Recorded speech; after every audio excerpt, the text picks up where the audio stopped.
नमस्कार विद्यार्थियों। और आज अपन आपके सामने जो भारतीय जलवायु और मानसून से संबंधित कुछ महत्वपूर्ण तथ्य हैं उनका आज अपन अध्ययन करते हैं और वो कितने महत्वपूर्ण हैं परीक्षा की दृष्टि से वो भी देखेंगे। तो आज अपन शुरू करते हैं। सबसे पहले भारतीय जलवायु के महत्वपूर्ण तथ्य। भारतीय जलवायु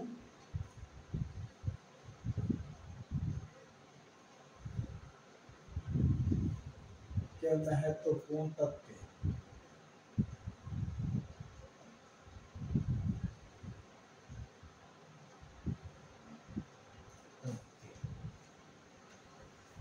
देखो, भारतीय जलवायु में महत्वपूर्ण क्या है, अपन अध्ययन किया कि मानसून के विभिन्न प्रकार, विशिष्ट बौछारें, जलवायु का प्रभाव, भारत की विभिन्नता में अलग अलग जलवायु, उत्तरी दक्षिणी जलवायु, ग्रीष्मकालीन जलवायु और शीतोष्ण जलवायु और सब प्रकार की जलवायु को अपन अध्ययन किया।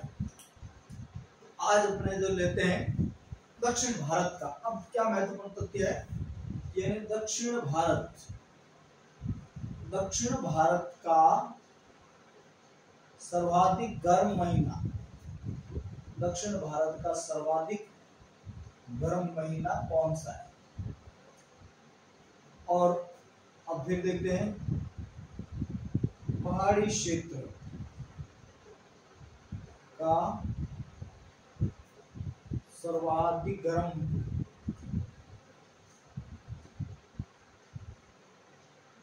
महीना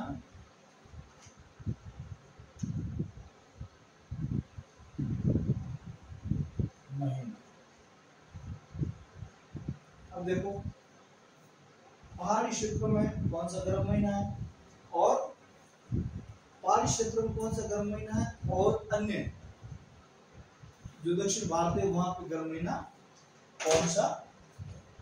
तो अपन लेते हैं दक्षिण भारत का सर्वाधिक गर्म महीना है जुलाई, सॉरी यहाँ का है जुलाई, पहाड़ी क्षेत्र में कौन सा है जुलाई, और यहाँ का है अप्रैल। ठीक है, आप समझने की कोशिश कीजिए। दक्षिण भारत में सर्वाधिक गर्म महीना अप्रैल का महीना या अप्रैल माह, वहाँ सर्वाधिक गर्म रहता है, और जो पहाड़ी क्षेत्र है वहां पर सबसे गर्म महीना जुलाई का महीना। ठीक है, अब अगला तथ्य अपने हैं सामने लेते जलवायु में। किसकी जलवायु, भारत की जलवायु। भारत की जलवायु में अब देखो पश्चिमोत्तर में मानसून कौन सा आता है, अरब सागर का एल्विन सी, अरब सागर का मानसून। एक बार साथ साथ होते हैं।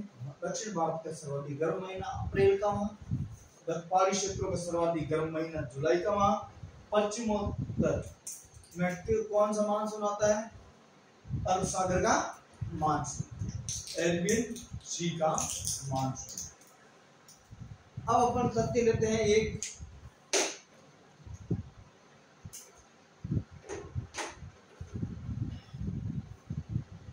और ये कहां से, दक्षिणी छोर से चलता है। किससे चलता है, दक्षिणी छोर से। किस तरफ चलता है, दक्षिणी छोर से। एल्विन सी का मानसून है वो दक्षिण छोर से शुरू होता है, दक्षिण भारत की तरफ से, और कहां तक पहुंचता है, और पश्चिमी छोर पर पहुंच जाता है।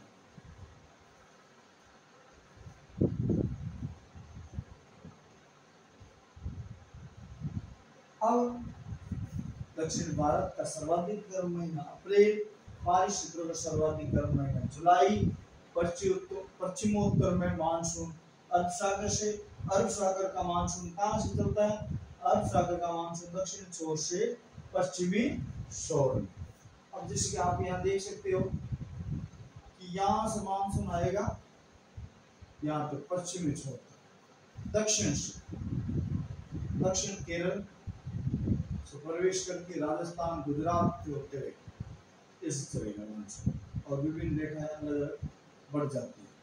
तो यहाँ पश्चिमी छोर ये और दक्षिणी छोर ये तट। ठीक है, समझने की कोशिश कीजिए। एक बार इसको वापस समझने की कोशिश करते हैं। दक्षिण भारत का सर्वाधिक गर्म महीना अप्रैल, पहाड़ी क्षेत्र का सर्वाधिक गर्म महीना जुलाई, और पश्चिमोत्तर में मानसून कहाँ से आता है? अरब सागर का मानसून कैसे चलता है? ये दक्षिणी छोर से पश्चिमी छोर की तरफ समझ सकते हो। दक्षिणी छोर से पश्चिमी छोर की तरफ चलता है। ठीक है, अब आगे और कुछ महत्वपूर्ण तथ्य लेते हैं।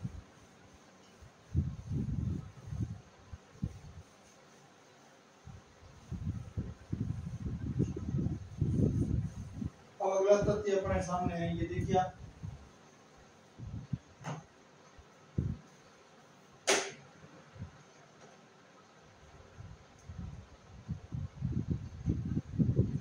मानसून की खोज आपको पता ही है, खोज का श्रेय प्लस। ठीक है, और भारत में मानसून की खोज का श्रेय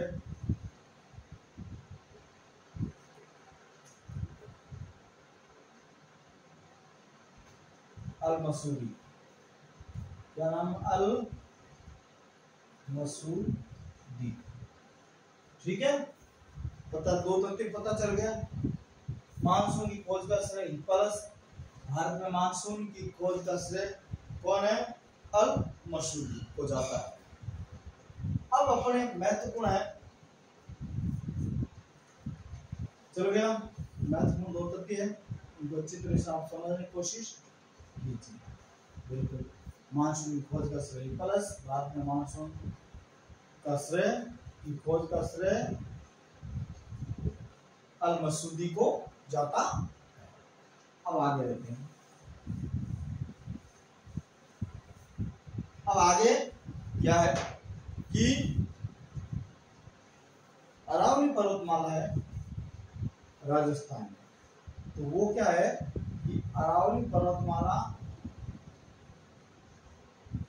कैसी? समांतर है। कैसी है? समांतर। राजस्थान राज्य का जो क्षेत्रफल है विश्व कोणे चतुर्भुज के समान है, और उसमें ये ऐसे न होकर के ये समांतर, और जो वर्षा का जो मानसून होता वो सीधा सीधा चला जाता और ये अवरोध पैदा नहीं करती। कौन? अरावली पर्वतमाला।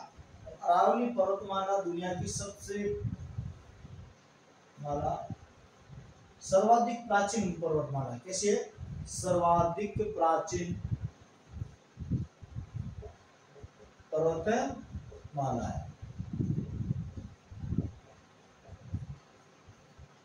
ठीक है, सर्वाधिक प्राचीन पर्वतमाला अरावली, और समांतर होने के कारण वर्षा अवरोध नहीं करती है और वर्षा सीधे सीधा मानसून चला जाता है। इसीलिए पश्चिमी राजस्थान में मानसून कम रहता है। किसकी अपेक्षा? पूर्वी राजस्थान की अपेक्षा। पूर्वी राजस्थान में मानसून बहुत अच्छा रहता है, और अरावली मतलब राजस्थान में वर्षा को विभाजित करने का कार्य करती है। अब अगला तथ्य लेते हैं अपन।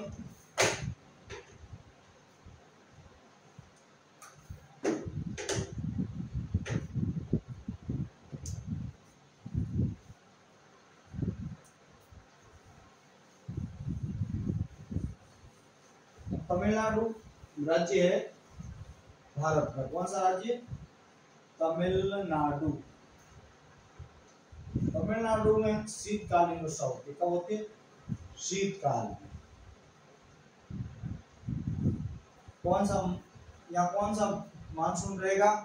यहाँ पे मानसून रहेगा अपने उत्तर पूर्वी मानसून। कौन सा? उत्तर पूर्वी मानसून तमिलनाडु राज्य में। कहाँ पे? कौन सा?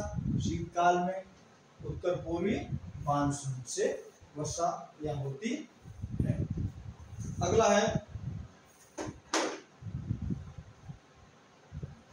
जो भारतीय उपमहाद्वीप है, यानी कि अपना महाद्वीप स्थितियां ऐसी है, कैसी स्थितियां है, उसके कारण मानसून वहां से पैदा होता है। इसका कारण क्या है? वहां जो केंद्रीय स्थिति है, केंद्रीय स्थिति किसकी? उपमहाद्वीप की, महाद्वीपीय की। भारतीय महाद्वीपीय की स्थिति इस प्रकार है कि वहाँ वर्षा का क्षेत्र प्रभावित होता है।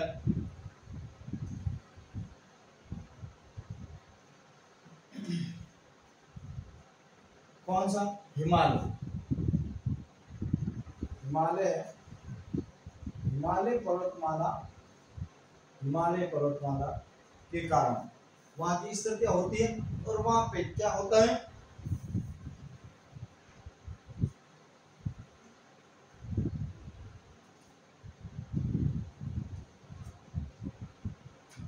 यानी एक प्रभावशाली अवरोध का कार्य करता। कौन? प्रभावशाली अवरोध।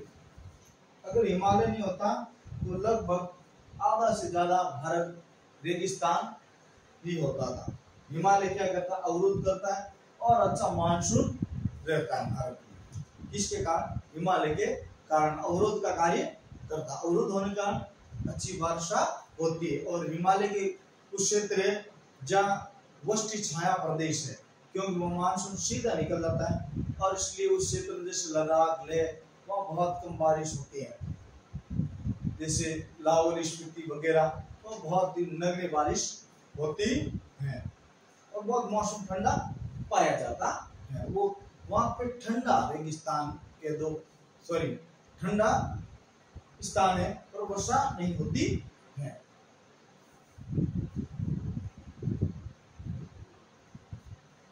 अब छोटा नागपुर है भारत में।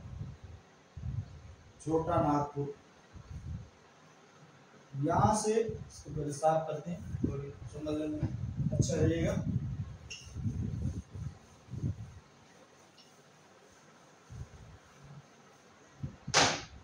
जैसे कि छोटा नागपुर का पठार, किसका? छोटा नागपुर।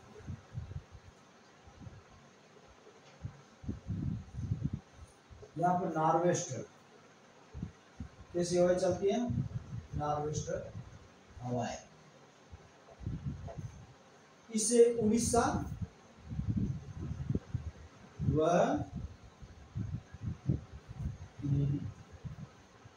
हुए पश्चिम बंगाल,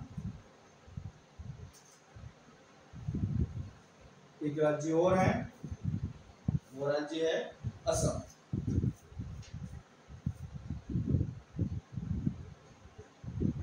यहाँ दोनों जगह 50 सेंटीमीटर वर्षा होती है और यहाँ 10 सेंटीमीटर वर्षा। किसके कारण? नॉर्वेस्टर हवा के कारण। नॉर्वेस्टर हवाएं कहाँ से? छोटा नागपुर के पठारी क्षेत्र से और असम में 50 सेंटीमीटर, उड़ीसा में 50 सेंटीमीटर, पश्चिम बंगाल यानी WB वेस्ट बंगाल यहाँ पे कितनी होती है? 10 सेंटीमीटर वर्षा होती है। अब अपना अगला लेते हैं जो मानसूनी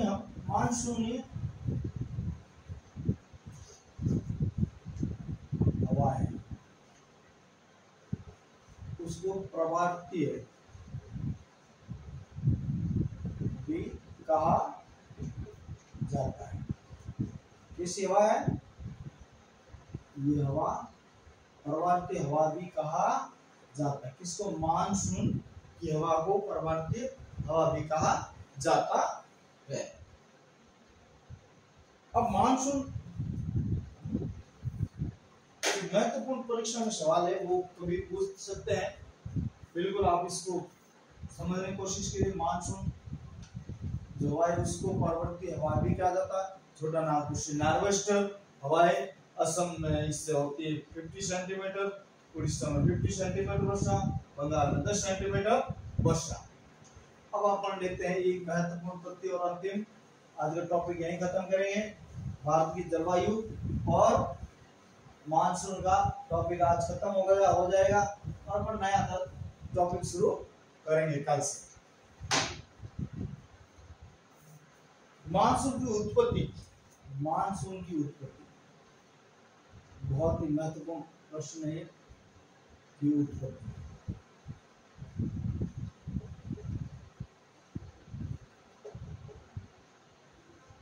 मानसून की उत्पत्ति होती है, किससे होती है? ले लेते हैं। तापीय प्रभाव किसकी होती है?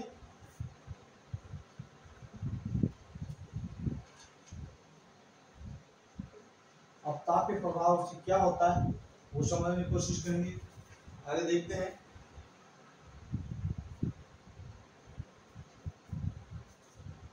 कि केंद्रीय भूमिका होती है।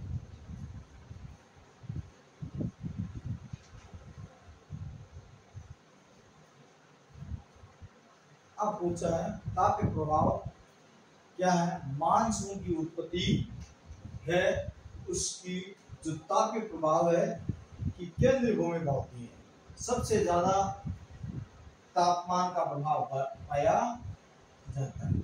इसका तापमान का प्रभाव पाया जाता है और इसी से मानसून की उत्पत्ति होती है।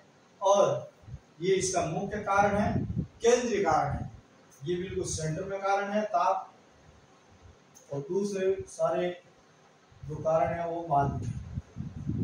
अन्य कारण है जलवायु वगैरह जो भी, और ताप के कारण मुख्य कारण है।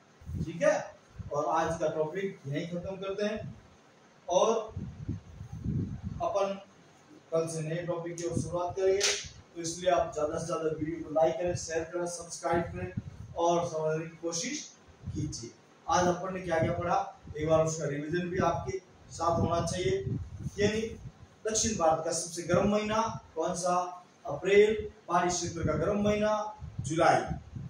और अरावली पर्वतमाला समांतर होने के कारण कोई अवरोध पैदा नहीं करती और मानसून की पश्चिमी राजस्थान में कमी पाई जाती है इसके कारण। और जो मानसून है वो पश्चिम उत्तर भाग से प्रवेश करता है और दक्षिणी से प्रवेश करता है और पश्चिमी छोर की तरफ चलता है। और मानसून की खोज का श्रेय हिप्पलस को और भारत में मानसून की खोज का श्रेय अल मसूदी को जाता है। तमिलनाडु में उत्तरी पूर्वी मानसून से वर्षा होती है और शीतकाल में वर्षा होती है। और अगला आपने देखा कि जो भारत में मानसून है वो किस प्रकार का मानसून है, वो सर्वाधिक वर्षा अपने ग्रीष्मकालीन मानसून से होती है। यदि उपमहाद्वीपीय जलवायु, कैसे भारत की उपमहाद्वीपीय जो जलवायु है उसकी स्थिति हिमालय से उत्पन्न करता है। क्या करता? हिमालय अवरोध का कार्य करता है और इससे भारत में अच्छा मानसून, अगर हिमालय नहीं होता तो आधे से ज्यादा भारत वो रेगिस्तान ही होता था और सारा मानसून अन्य देशों की चाइना वगैरह वहां चला जाता था। अब अपन लेते हैं अगला टॉपिक, लिया था नागपुर में पठार नॉर्वेस्टर हवाएं चलती है जिससे असम और उड़ीसा में 50 सेंटीमीटर वर्षा, बंगाल में 10 सेंटीमीटर वर्षा होती है और वहां के लिए लाभदायक होती है। उसके बाद अपन पढ़ा था कि मानसूनी वर्षा को पर्वतीय वर्षा भी कहते हैं। कैसे कहते हैं? मानसूनी वर्षा को पर्वतीय वर्षा भी कहते हैं। और फिर जो मानसून की उत्पत्ति का मुख्य कारण या केंद्रीय भूमिका किसकी होती है? वो होती है तापीय प्रभाव की भूमिका होती है। और आज के दिन वीडियो को अपन एंड करते हैं। आप ज्यादा से ज्यादा शेयर करें, सब्सक्राइब करें, लाइक करें, कमेंट्स करें और वीडियो को ज्यादा से ज्यादा फैलाएं ताकि लोगों को ज्यादा से ज्यादा लाभ मिले और हमारा हौसला बढ़ता रहे। जय हिंद, जय भारत।